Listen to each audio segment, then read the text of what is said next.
What's cooking, Juventus fans? Welcome back to your old lady's favorite YouTube channel. Today, we've got to talk about Milinkovic-Savic once again. Juve are very serious about the player, and they're going to do what they can to get him, as well as some other names. Honestly, I think right now, the only thing I really use word to describe the transfer market is it's on drugs. Stick with us. I'll fill you in.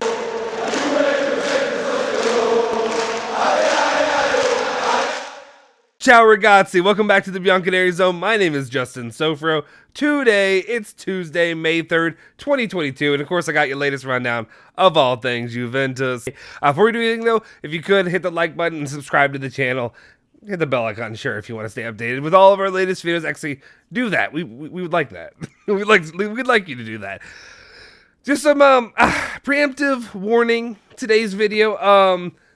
Not that I have strong thoughts, but I have some thoughts on it. The only thing I can really describe it is the Mercado. The Mercado rumors, we're in that part of the season. People call it silly season. People just want to say, like, I'll just say it's on drugs. It's the only thing that can make sense to me with some of the names, not just some of the names, but every name that's leaked out right now. Juve's on the list. If it's a player that's on the Mercado, Juve's on the list for some reason. I guess it's part of being a big club, but it's also part of, to me, sometimes it's just nonsense. There's my warning. All right, let's just jump into it. Here's the news that we have for you today in the news that we go about. First up, it's Milinkovic-Savic. Gazzetta dello Sport is reporting saying that Juventus have already reached an agreement with that of Sergei Milinkovic-Savic. I'm sure a lot of people will be happy about that.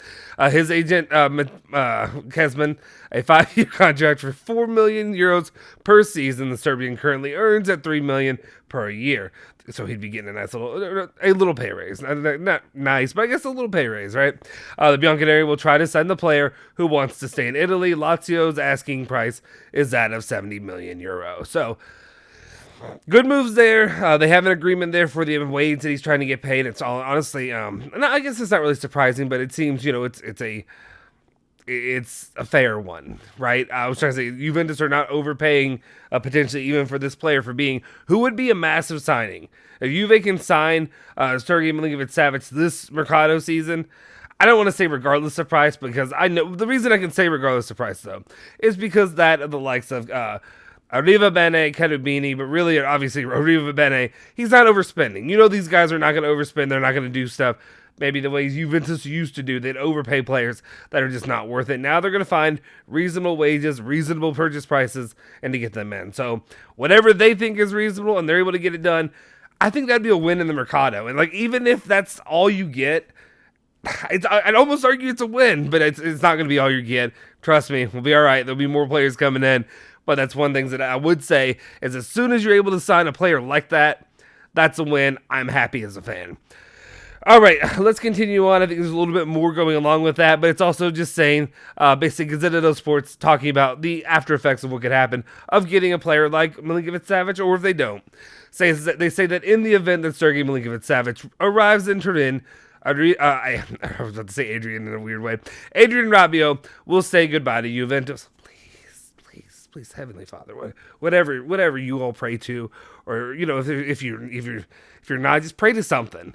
Pray to something. Just take Rabiot away from me. Just maybe don't make me have to deal with Rabiot for another season. Allegri's gonna play him. He doesn't deserve playing time, but he's gonna play his son. It doesn't make any sense. All right, back to talking to you guys. If, however, a regista like that of Jorginho or Frenkie de Jong arrives, the French midfielder will have a chance to stay. You got me, guys. Every single one of you, you got me. Alejandro, you got me. All of our members who are going against me, you got me finally. You found a negative of bringing in an Italian player. Yes, he's Brazilian Italian. He's Britaliano, if you will. But as it stands right now, maybe I have a reason, besides obviously Milinkovic-Savic is a great option. It would be the top option to me as a fan to go get. But even if you don't get him, if you get somebody more in a similar mold where you don't get stuck with Rabiot for another season, this is what it takes. This is what it takes for me to root against getting a player like Jorginho. Obviously, Frenkie de Jong still would be a solid option to get, of course. Going by just this report, I would not be happy about the outcome of it. But again, I guess I'm going to start changing my belief on Frenkie de Jong, because I sat there for so long saying I don't believe it. I'm not buying into it. these reports keep coming the last few days. They keep repeating themselves. So maybe I may have to bend the knee, if you will. Continuing on, let's talk about. I think this one is where we, like I said, not just the Mercado. Is it our reporting in the Mercado that's on drugs or graphics? I don't know what's going on here. Or maybe it's just the way Tuto Sport said it. But Tuto Sport is reporting saying that Archer and McKennie are on the list of possible starters in the midfield. But I think what they meant to say are sale options. Because they're saying starters for the next game, I don't know what the injury outlook is. McKennie, I think, really more for the Coppa Italia. But I'm going to say that they're the options that you're looking at in the midfield to be for sale, as I'm pretty sure what they meant. Archer, obviously, too slow, doesn't fit a lot of things, doesn't work in Allegri's system, whatever. McKennie would hurt a little bit. And obviously, it's me speaking to you guys as your friendly neighborhood American. And obviously, I appreciate what he's done here at Juventus at his time, and I would hope that he can continue it. And I know that he's built a good relationship with Allegri. Allegri likes utilizing him and playing him, obviously, when he's healthy. But if it comes down to Weston McKennie or getting the player like Milinkovic-Savic, getting one of these top-tier guys who is going to be a difference maker. Obviously, McKennie brings some good things when it comes to actually attacking, moving the ball forward. Not a lot of people don't want to, everybody wants to avoid getting into that final third of the pitch. But if, McKennie, I will miss a lot of things about him. But sorry, my guy. I'm willing to part ways with McKennie if it means that Juventus can get their man in this Mercado. Let's continue on, though. We're going to talk about, and here's where, I don't know. This is my personal thing. It's just, if you're Brazilian, if you're anyone, if you're on the market at all, especially in the midfield, Juventus are now on the top of your list that they're very interested, right? This is what I'm getting. Yol Esporte, I'm sure, whatever, is reporting that Real Madrid are open to offers for Casemiro. Juventus and PSG are the clubs showing the most interest and showing even more how on drugs. I feel like I'm going to get flagged because I keep saying on drugs. Under the influence. How under the influence that this is right now. Even the report was repeated twice. Real Madrid are open to offers for Casemiro. Juventus and PSG are the clubs showing the most interest. I'm going to put that on. What I'm going to do is I'm going to take the blame for this, and I'm going to be the man step up and tell you that this is 100% completely my fault for letting Alejandro do it. It's Alejandro's fault. And I mean, it's not Alejandro's fault. He was the one who did it. He was the one who made the mistake, but I'm taking complete blame for his failures. That's what I'm doing. That's the kind of man I am on the channel. That's the kind of leadership you get here at the Bianconeri Zone from me. Anyway, back on topic when it comes to the actual Mercado, though. Sure, whatever. It's another name. They're Brazilian, or he is Brazilian. I was doing identity politics. No, anyway, I'm kidding. We're not doing this. This is the kind of show I've made it to be, but I'm kidding.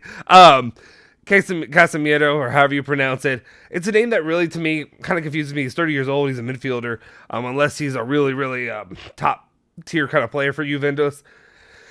Doesn't do a lot for me. Doesn't excite me. I think right now that would be a name that if that's the midfield option you're going with, and maybe it's like a secondary guy, maybe whatever.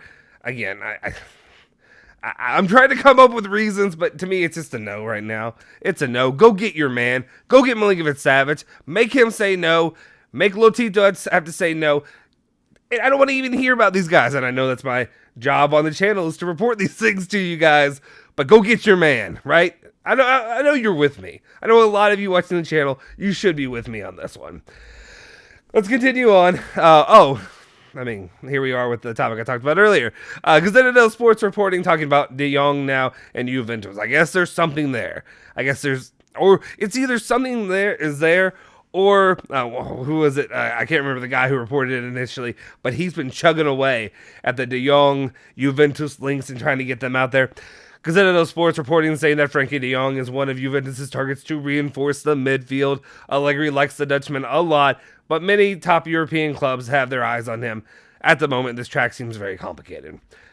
So this is a more level-headed approach rather than Juventus is, are highly, going after him, whatever people want to say. It seems less likely that he'll be an option for Juventus. Man, he'll have other options. People go after him. Great player. Would be a great player to come to Juventus. But at the same time, I'm just not buying it right now. I think right now we'll see what happens when it comes to the future in the Mercado, all the different midfield options they're going after right now. But I think if anywhere on the list, he's probably at least like fifth man down. I feel like for maybe fourth man down, fifth man down. But you got to get through, Pogba, Milinkovic-Savic, Big Z, I'm kidding, Jorginho, whoever first, and then we'll see about Frenkie de Jong if it becomes a legit conversation that we're having here. And my knee is halfway down. Like if you'd have to do a review, right now, if we're playing American football, you'd have to do a review to see how far my knee is down to the ground. Am I touching? I'm not touching just yet. I can still make an escape. I can still get 10 more yards in the play. I know you guys, obviously this is Calcio Channel. You guys are not loving my American references, but I'm going all in on them at this point. All right, let's continue on with the news here. And we got to talk about our boy, our young man, Fabio Miretti. His performance with Juventus impressed a lot of people, including myself, who was excited to see, a youth product of Juve look good. I mean, he made some mistakes, but everybody makes mistakes. Allegri, you listen to me. Guys make mistakes. You don't need to pull a guy, or you don't need to not use a youth guy because he isn't perfect and pristine when he's out there. It's called growing pains for a reason. Also, you put Rabiot in there all the time. Continuing on, Tuttosport reports and says that Miretti's future is intertwined with that of Rovella and Fagioli. Miretti could go on loan to a Serie B team, aiming for promotion, or a Serie A team. The other option is to stay, although he knows he has less moments to play. I think this was something I talked about on the live with Julian. If you didn't tune in, maybe go back and watch it on Sunday, Sunday? It was Sunday. Yeah, after the game, that live. And I asked this question, and I wondered, because we had so many reports saying it's either Fagioli or it's Rovella. Professionalism, right? Hitting the mic. Anyway, it's either Fagioli or Rovella. Now it's Fagioli, Rovella. It's Fagioli, Rovella, or it may be Miretti. This is going to be a topic. This is going to be a hotly debated. There are going to be some hot takes flying when it comes to which player do you pick. Do you pick the Juve fan wonder boy who everybody's loved forever, Fagioli? Do you pick not younger option for these three, but another younger option player that has experience in Serie A and had performed pretty well at Genoa?